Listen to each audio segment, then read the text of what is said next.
चल रहे हैं शाहजहाँ के पैलेस के अंदर जो बेडरूम बना है उनका, उसको कवर करते हैं चल के।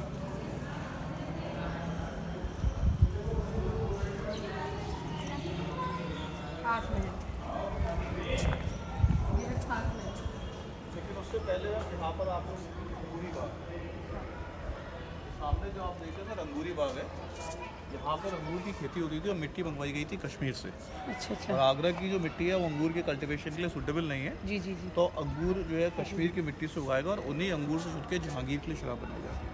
फिर डबल स्टोरी स्ट्रक्चर आप देख रहे हैं, हैरम है जहाँ पर सारी लेडीज़ रहती हैं। अच्छा अच्छा। इन दीवारों में पेंटिंग होती थी, कर्टेन लगे होते थे, मशाल लगती थी लाइट। बीच में एक आप सेंटर टैंक देख रहे हो, उसमें रोज़ वाटर परफ्यूम डालते थे खुशबू के लिए। खुशबू के लिए। रोज़ वाटर परफ्यूम के फाउंटेन है, पानी के बड़े बड़े टैंक ऊपर है, पानी प्रेशर से आता था, फिर ये फाउंटेन काम करते थे। आप लोग थोड़ा सा इधर आएंगे सर, देखिए आपको सामने ये ब्रैकेट के नीचे मेटल की रिंग दिख रही है, हाँ हाँ। वो सारी कर्टेन के लिए। अच्छा। और ऊपर जो पत्थर की रिंग दिख रही है वो मशाल की।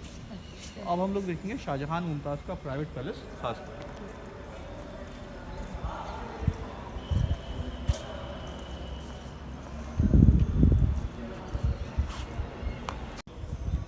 पहले हमने आपको अंगूरी बाग दिखाई थी और अब हम लोग जा रहे हैं अंदर इनके खास महल में, मुमताज़ महल और शाहजहां का जो बेडरूम है प्राइवेट, उसमें जा रहे हैं अंदर सो कवर करने। तो आइए चलते हैं।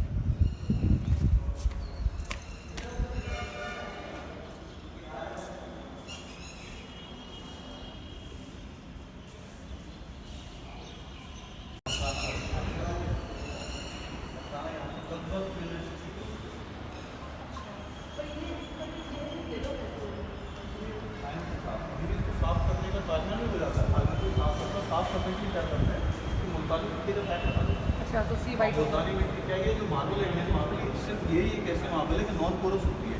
इसके ऊपर आप कुछ भी चीज़ लगाएंगे तो अंदर नहीं जाएगी, बाहर से मतलब लेयर के ऊपर ही रहता है, जैसे वाटर प्रूफ टाइप का। तो मुल्तानी मिट्टी का पैक लगाते हैं, जैसे मुल्तानी मिट्टी सूखती है उसके डस्ट का काबन में ड्रॉप कर लेती है, डिस्टल वाटर से धो लेते हैं, वो फिर वैसे white हो जाता है। वाइट जी। ताजमहल ऐसी साफ है।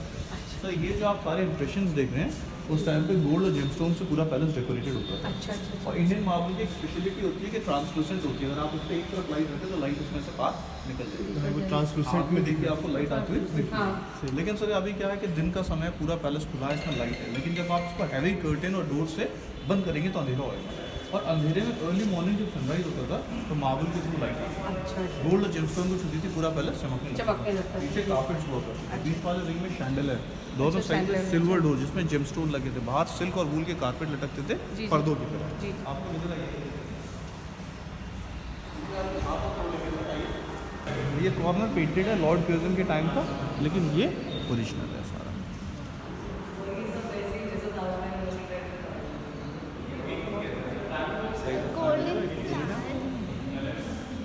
तो ये है खास महल, और ताजमहल से हम पुराना है क्योंकि ताजमहल का कंस्ट्रक्शन मुमताज़ की डेथ के बाद हुआ था और इसका ये वो जगह है जहाँ पर वो लोग साथ में रहते हैं। रहते थे।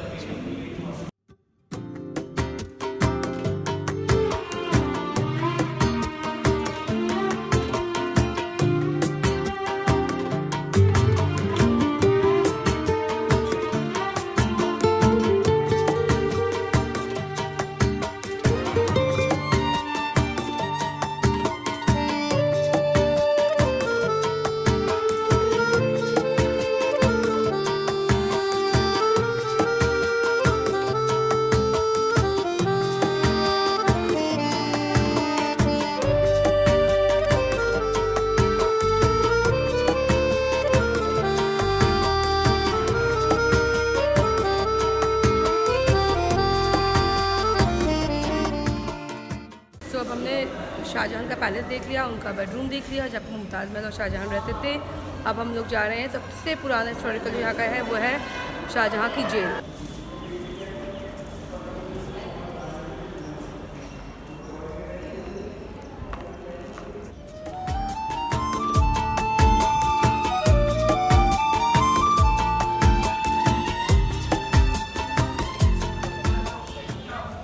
उनकी बड़ी बेटी शाहजहां की बड़ी बेटी जहांआरा का पैलेस है, जो पहले दिखाया था वो था रोशन जहां, उनकी छोटी बेटी रोशन आरा, और ये है उनकी बड़ी बेटी जहांआरा का पैलेस। इन्होंने उनकी 8 साल तक सेवा करी थी जब उनको कैद कर दिया गया था, और उसके बाद उनकी डेथ के बाद उनकी बॉडी को जो है उन्होंने ही ताजमहल में ले जाकर बरी किया था।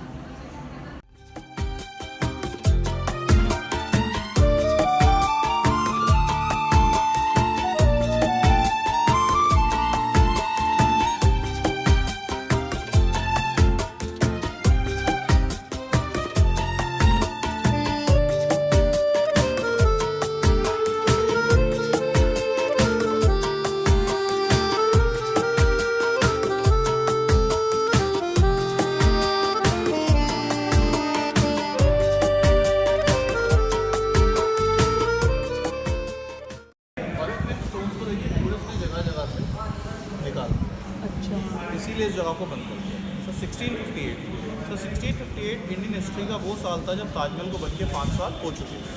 शाहजहाँ जिन्होंने ताजमहल बनवाया उनकी एज थी 66। वो अक्सर बीमार रहते थे, तो उन्होंने डिसाइड किया मैं पॉलिटिक्स से रिटायरमेंट लेके अपने बड़े बेटे दारा शिकोह को इंडिया का नेक्स्ट एम्परर बना दूँगा। दारा शिकोह सबसे बड़े थे, वो गवर्नर थे पंजाब के। उनसे छोटे शाह शुजा वो गवर्नर थे गुजरात के, सॉरी बंगाल के।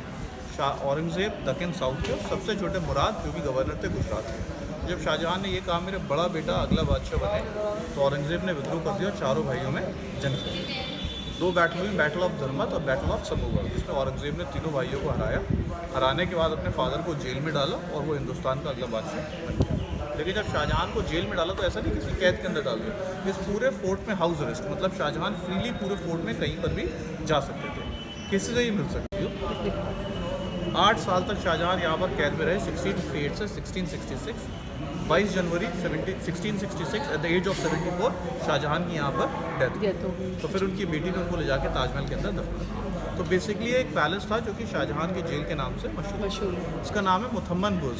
सर मुथम्मन एक अरेबिक वर्ड है जिसका कि मतलब है ऑक्टेगन, और बुर्ज का मतलब टावर, तो इसके ऊपर एक ऑक्टेगोनल टावर लगा, इसीलिए इसको मुथम्मन बुर्ज। वो रोज वाटर का फाउंटेन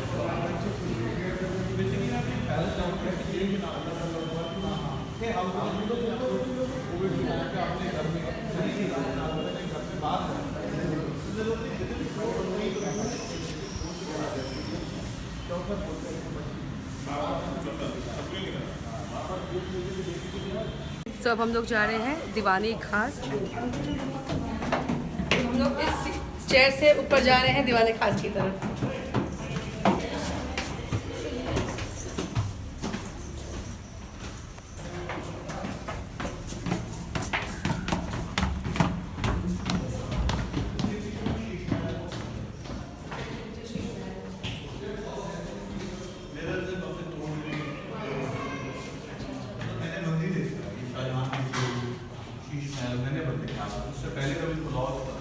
अच्छा, तो इसके पीछे है शीश महल जो कि बंद है, कर दिया गया है क्योंकि ज़्यादातर जो है लोग उसमें जो शीशे का वर्क होता था उसको तोड़ वोड़ देते थे, उसकी वजह से इसको बंद कर दिया गया है।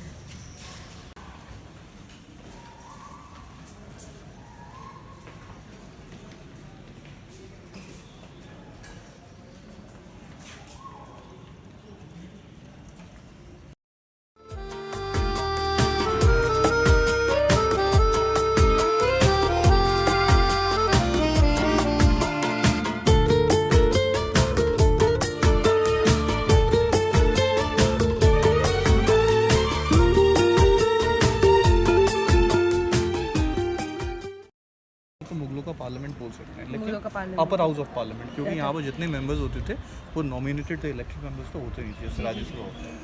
ब्लैक थिंकर फैमिली से नीचे कार्पेट होता था सैंडलवुड के फर्नीचर, जिस पे बाकी मिनिस्टर्स बैठे थे। जो मैटल रिंग देखना है, इससे टेंट लगाए जाते थे क्योंकि आउटडोर पार्लियामेंट है।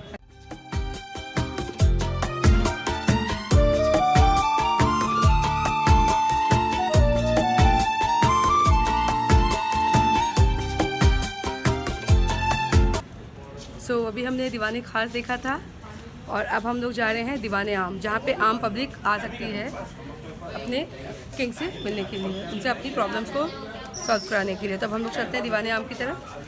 यहाँ पे नीचे सोने चांदी के सिक्के मिलते थे और वो जो उधर बना वो उनका रिकॉर्ड रूम है। यहाँ पे बीच वाले में वहाँ पे सारे रिकॉर्ड्स वगैरह जो होते थे इनके कॉन्फिडेंशियल, वो सब वहाँ रखे जाते थे।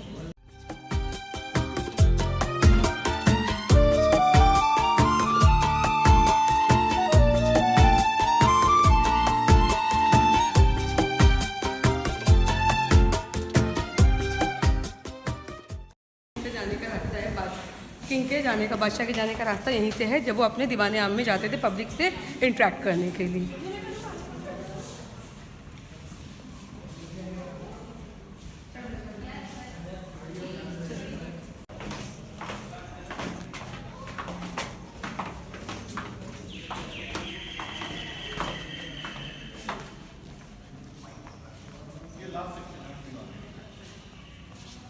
दीवाने आम जो है ये लास्ट सेक्शन है इस आगरा फोर्ट का। यहाँ पर आके एम्परर बैठता था तो अच्छा, वाइट थ्रोन पे उनका वजीर, जिसको हम प्राइम मिनिस्टर या वजीर कुछ भी बोल सकते हैं, एक हर एक पिलर के आगे एक मिनिस्टर जो कि अपने रैंक के हिसाब से यहाँ खड़े होते थे।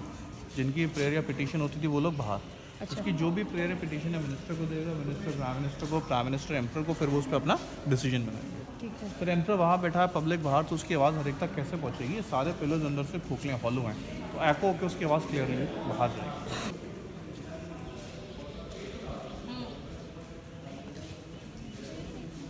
सो ये है दीवाने खास, और यहाँ पे जो आप पिलर्स देख रहे हैं, तो अगर आप यहाँ पे इस वॉल के पास में आगे खड़ी हूँ, वह एम्परर बैठते थे, और यहाँ से जो वो व्यू है वो ऐसा है कि यहाँ से आप अपने सारे मिनिस्टर्स को, वो चाहे वो किसी भी पिलर के पास खड़े हों, वो आराम से सबको बहुत ही क्लियरली देख सकते थे। तो इसीलिए मैंने यहाँ आके प्रैक्टिकली करके देखा कि शायद कि क्या ऐसा हो सकता है। तो हाँ, यहाँ से मुझे हर चीज़ बहुत ही क्लियरली दिखाई दे रही है।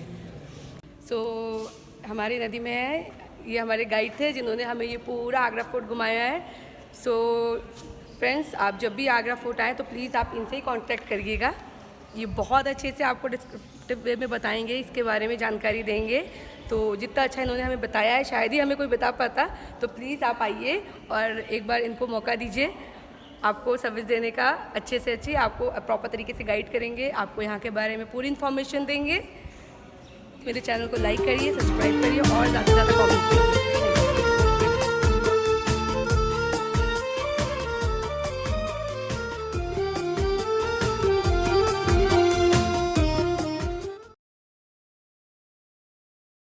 अब हम लोग जो है, हमारे गाइड ने हमको वहाँ तक ड्रॉप कर दिया और अब हम लोग यहाँ से एग्जिट हो रहे हैं। अब हम लोग सीधे बाहर आगरा फोर्ट के बाहर अपने पार्किंग की तरफ निकल जाएंगे।